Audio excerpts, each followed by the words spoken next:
லக்ஷ்மி ஸ்ரீ சேனலில் இன்றைக்கி வந்து பிரேக்ஃபாஸ்ட் வந்து சம்பா கோதுமை ரவையை வச்சு ஹெல்த்தியான பிரேக்ஃபாஸ்ட் எப்படி செய்யுதுன்ட்டு பார்க்கலாம் வாங்க. சம்பா கோதுமை ரவை வந்து நான் 1 கப்பு எடுத்திருக்கேங்க. வந்து ரவை வந்து எந்த கப்பால் அளந்து எடுத்தோமோ அதே கப்பால் வந்து அவுள் வந்து 1/2 கப்புங்க. வெள்ளை அவுள் எடுத்திருக்கேன். நீங்கள் வேணால் கூட சிவப்பு அவுள் எடுத்துக்கோங்க. அதே கப்பால் 1/2 கப்பு வந்து உளுத்தம்பருப்பு எடுத்திருக்கேங்க.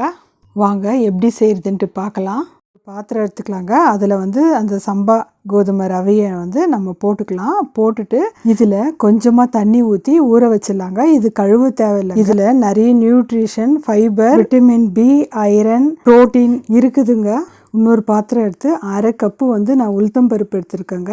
அதையும் வந்து 2-3 டைம் நம்ம நல்லா கழுவிக்கலாம். நான் வெள்ளை உளுத்தம்பருப்பு எடுத்திருக்கேங்க. நீங்கள் வேணும்னா கருப்பு உளுத்தம்பருப்பு கூட எடுத்துக்கலாங்க. அதையும் வந்து கொஞ்சம் தண்ணி ஊற்றி ஊற வச்சுக்கலாம். உளுத்தம்பருப்பை நம்ம அடிக்கடி உணவில் சேர்த்துக்கிறதுனால நம்மளுக்கு போன் ஸ்ட்ராங் ஆகுதுங்க. இன்னொரு பாத்திரம் எடுத்து அதே போல் வந்து நம்ம அவுள் 1/2 கப்பு எடுத்து வச்சுருக்கோம் பாருங்கள். அந்த அவுள் போட்டு நல்லா நம்ம 2-3 டைம் நல்லா கழுவி எடுத்துக்கலாங்க. நான் வெள்ளை அவுள் எடுத்துருக்குறேன்.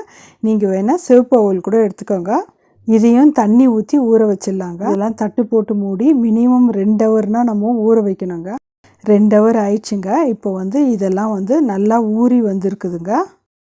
இப்போ வந்து மிக்ஸி எடுத்து நம்ம ஊற வச்ச பாருங்கள் அந்த உளுத்தம்பருப்பு போட்டுக்கலாம். நல்லா நைஸாக அரைச்சின்னு வரணுங்க. ஊற வச்ச உளுத்தம்பருப்பு தண்ணியே நம்ம ஊற்றி நைஸாக அரைச்சிக்கலாங்க. அந்த தண்ணியை வேஸ்ட் பண்ண வேணாங்க. பாருங்கள், இந்த மாதிரி தான் நம்ம நைஸாக அரைச்சிக்கணுங்க. இப்போ வந்து சம்பா கோதுமை ரவை நம்ம ஊற வச்சோம் பாருங்கள், அதை போட்டுக்கலாம். தண்ணிலாம் வடிச்சிட்டு போட்டுக்கின்னு அப்புறமா வந்து நம்ம அவுளையும் போட்டுட்டு அந்த தண்ணியை வேஸ்ட் பண்ண வேணாங்க. அதை ஊற்றி நம்ம நல்லா நைஸாக அரைச்சின்னு வந்துடலாங்க. பாருங்கள், அரைச்சின்னு வந்துட்டேங்க. இதே போல் தான் நம்ம நைஸாக அரைச்சிக்கணுங்க. ஒரு பவுல் எடுத்து அந்த பவுலில் ஊற்றிக்கலாங்க. இந்த மாவுக்கு தகுந்த மாதிரி நான் ஒரு 1/2 ஸ்பூன் உப்பு போட்டு நல்லா கை போட்டு கரைச்சி எடுத்துக்கலாங்க. கரைச்சி எடுத்த மாவை வந்து நம்ம ஒரு தட்டு போட்டு மூடி மினிமம் வந்து 4 ஹவர் புளிக்க வைக்கணுங்க.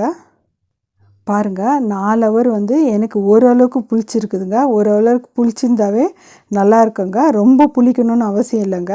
இது ஒரு பக்கம் இருக்கட்டுங்க. நம்ம கேஸ் ஆன் பண்ணிவிட்டு கடாய் வச்சுக்கலாங்க. அதில் 2 ஸ்பூன் எண்ணெய் ஊற்றிக்கலாங்க. எண்ணெய் காஞ்ச உடனே கொஞ்சோண்டு கடுகு, கொஞ்சமாக சீரகம், 1 ஸ்பூன் வந்து கடலப்பருப்பு போட்டுக்கலாங்க. கடலப்பருப்பு ஓரளவுக்கு சிவந்த உடனே 1 வெங்காயம் எடுத்து கட் பண்ணி சின்னதாக கட் பண்ணிவிட்டு அதுவும் போட்டுக்கலாங்க. போட்டு வந்து ஓரளவுக்கு வதங்கின உடனே கொஞ்சோண்டு பச்சை மிளகாய் போட்டு நல்லா வதக்கி கொடுக்கலாங்க.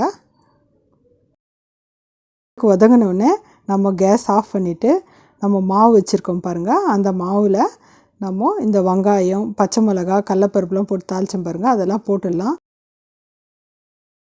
இந்த மாவுக்கு தகுந்த மாதிரி 1 கேரட் எடுத்து நான் நல்லா துருவி வச்சுருக்கேங்க.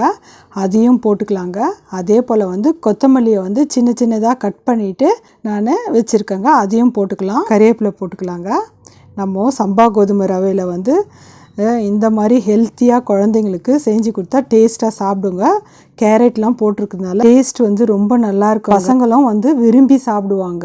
கேஸ் ஆன் பண்ணி நம்ம தவா வச்சுக்கலாங்க. தவா நல்லா காஞ்ச உடனே 1 கரண்டி மாவு எடுத்து நம்ம ஊத்தாப்பம் மாதிரி ஊற்றிக்கலாங்க. 1 ஸ்பூன் எண்ணெய் ஊற்றிக்கோங்க. நீங்கள் நெய் கூட ஊற்றி கொடுங்க. குழந்தைங்களுக்கு கொடுக்கறதுனால நெய் கூட ஊற்றி கொடுக்கலாம். சுகர் கண்ட்ரோலாக இருக்கணும்னு நினைக்கிறவங்களும் சரி, வெயிட் லாஸ் பண்ணுறவங்களும் சரி, இந்த மாதிரி சம்பா கோதுமையில் ஊத்தாப்பம் செஞ்சு பிரேக்ஃபாஸ்ட்டாக சாப்பிட்டிங்கன்னா டேஸ்ட் வந்து ரொம்ப நல்லா இருக்குங்க. வயிறும் ஃபில்லிங்காக இருக்குங்க. 2 பக்கம் நல்லா திருப்பி போட்டு வேக வச்சு எடுத்துக்கலாங்க. டேஸ்ட் வந்து ரொம்ப நல்லாயிருக்கும். பாருங்கள், 2 பக்கம் திருப்பி போட்டு நல்லா வெந்துடுச்சுங்க. இப்போது நம்ம எடுத்துடலாங்க ஊத்தாப்பத்தை.